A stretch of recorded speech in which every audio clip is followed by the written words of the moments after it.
Hello friends, welcome back to KSG channel. ఎలా ఉన్నారు? బాగున్నారా? నేనైతే చాలా బాగున్నాను. ఈరోజు వీడియోలో దోశ ఆమ్లెట్ ఎలా తయారు చేసుకోవాలో చూద్దాము. చాలా అంటే చాలా టేస్ట్గా ఉంటుంది. చట్నీ కూడా అవసరం లేదు, అంత టేస్ట్గా ఉంటుంది అన్నమాట. సో మరి ఈ రెసిపీ ఎలా తయారు చేయాలో చూసేద్దామా. ముందు నేను ఆనియన్, పచ్చిమిర్చి ఇలా కట్ చేసుకొని పెట్టుకున్నాను.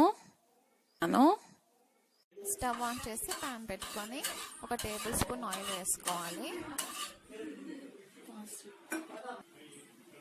ఆయిల్ బాగా హీట్ అయ్యాక దోశ వేసుకోవాలి.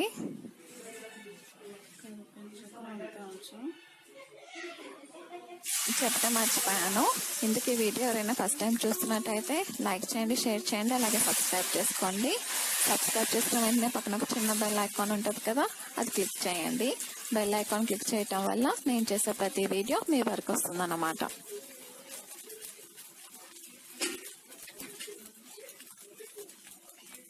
ఇప్పుడు ముందే కట్ చేసి పెట్టుకున్న ఆనియన్, పచ్చిమిర్చి వేసుకోవాలి. మీరు కావాలంటే కొత్తిమీర కూడా వేసుకోవచ్చు.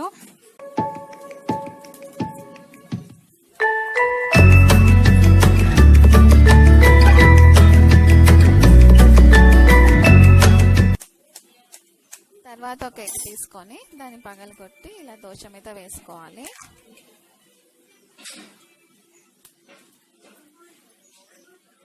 ఇక నేను ఎలా స్ప్రెడ్ చేస్తున్నానో అలాగే ఈవెన్గా స్ప్రెడ్ చేసుకోవాలి.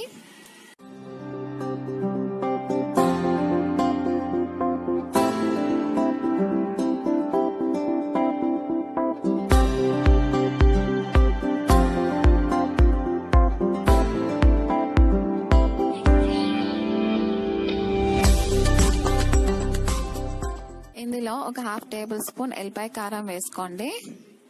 సో నార్మల్ కారం కన్నా ఇలా ఎల్లిపాయ కారం వేసుకుంటే చాలా టేస్ట్గా ఉంటుంది అన్నమాట.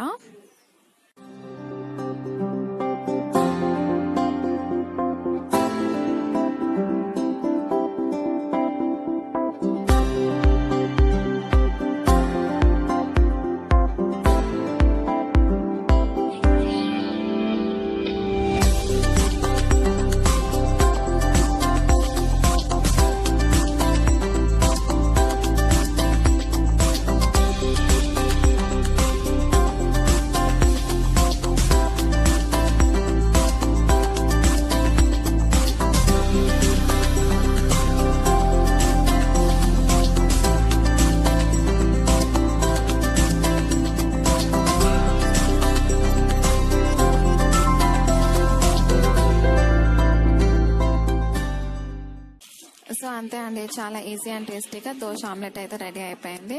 ఇది మీరు డైరెక్ట్గా ఇలానే తినేయచ్చు, లేదు అనుకుంటే మీరు సైడ్ డిష్ పల్లీ చట్నీతో అయినా లేకపోతే ఇంకా ఏదైనా చట్నీతో కూడా తీసుకోవచ్చు.